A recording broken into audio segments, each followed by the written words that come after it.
Pan India star Prabhas హీరోగా రాబోతున్న కలికి 2898 సినిమా ట్రైలర్ అయితే తాజాగా రిలీజ్ అయిన విషయం తెలిసింది.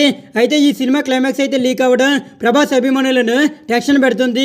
మరి ఆ క్లైమాక్స్ కథ ఏంటో ఓ లుక్ చేద్దాం పదండి. ప్రభాస్ తో పాటు దీపికా పదుకొని, కమల్ హాసన్, దిశా పటాని, రాజేంద్ర ప్రసాద్ వంటి దిగ్గజ నటీనటులు నటించబోతున్న పాన్ ఇండియా సినిమా కలికి 2898 నాగశ్విన్ దర్శకత్వంలో వైజయంతి మూవీస్ బ్యానర్ పై అత్యంత భారీ బడ్జెట్ తో రూపొందుతున్న ఈ సినిమాపై అంచనాలు భారీగా ఉన్నాయి.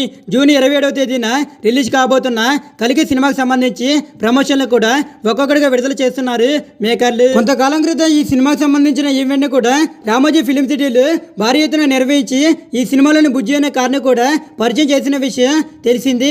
బుజ్జికి స్టార్ హీరోయిన్ అయిన కీర్తి సురేష్ అయితే డబ్బింగ్ చెబుతుంది. కాగా జూన్ 10న కలికి ట్రైలర్ ను కూడా ప్రేక్షకుల ముందుకైతే తీసుకొచ్చారు. ఓ వర్గం ప్రేక్షకులు ట్రైలర్ ను ట్రోల్ చేసినప్పటికీ ప్రభాస్ అభిమానులు మాత్రం విజువల్ ఫీట్ అంటూ సంతోషపడుతున్నారు. ఈ నేపథ్యంలోనే కలికి సినిమా క్లైమాక్స్ ఇదేనంటూ ఓ వార్త వైరల్ అవుతుంది. ఈ సినిమాలో దీపికా పదుకొని ఓ బిడ్డకు తల్లి కాబోతున్నట్టుగా ట్రైలర్ లో చూపించారు. అమితాబ్ బచ్చన్ అశోదాం అనే పాత్రను చేస్తున్నాడని, ఆ బిడ్డను రక్షించే రక్షకుడిగా పనిచేస్తున్నాడని ట్రైలర్ ద్వారా వెల్లడించారు. ఇక కమల్ హాసన్ నటించిన సుప్రీం యాస్కిన్ అనే దేవుడి దౌర్జన్యాన్ని అంతం చేయడానికి ఆ బిడ్డ పుట్టబోతున్నట్టుగా ట్రైలర్ ను చూస్తుంటేనే అర్థమవుతుంది. మరి కొందరు మాత్రం ట్రైలర్ లో డిఫరెంట్ స్టోరీని అయితే వెతికారు. దీపికకు పుట్టబోయే బిడ్డ కలికి పునర్జన్మని అంటున్నారు. అంటే కమల్ హాసన్ దీపికకు మళ్ళీ పుట్టబోతున్నాడు అని సమాచారం అయితే నడుస్తుంది.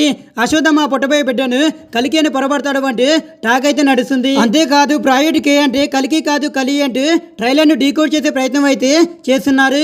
చివరగా భైరవని అసలైన కలికి అని రివీల్ చేశారని కూడా చెప్తున్నారు. అయితే దీపికకు పుట్టబోయే బిడ్డగా క్లైమాక్స్ లో విజయ్ దేవరకొండ పరిచయం అవుతారనే విషయం కూడా సోషల్ మీడియాలో వైరల్ అవుతుంది. అయితే గత కొద్ది కాలంగా ఈ సినిమాలో దుల్కర్ సల్మాన్, విజయ్ దేవరకొండ ఇంకా చాలా మంది నటిస్తున్నారనే విషయం కూడా సోషల్ మీడియాలో హైలైట్ అవుతుంది.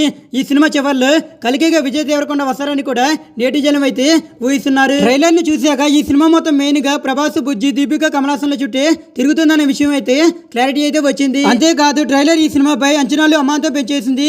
మరి అసలు ఈ సినిమాలో దీపికకు పుట్టబోయే బిడ్డ ఎవరో తెలియాలి అంటే జూన్ 27న ఈ సినిమా థియేటర్లోకి వచ్చేదాకా ఆగాల్సింది.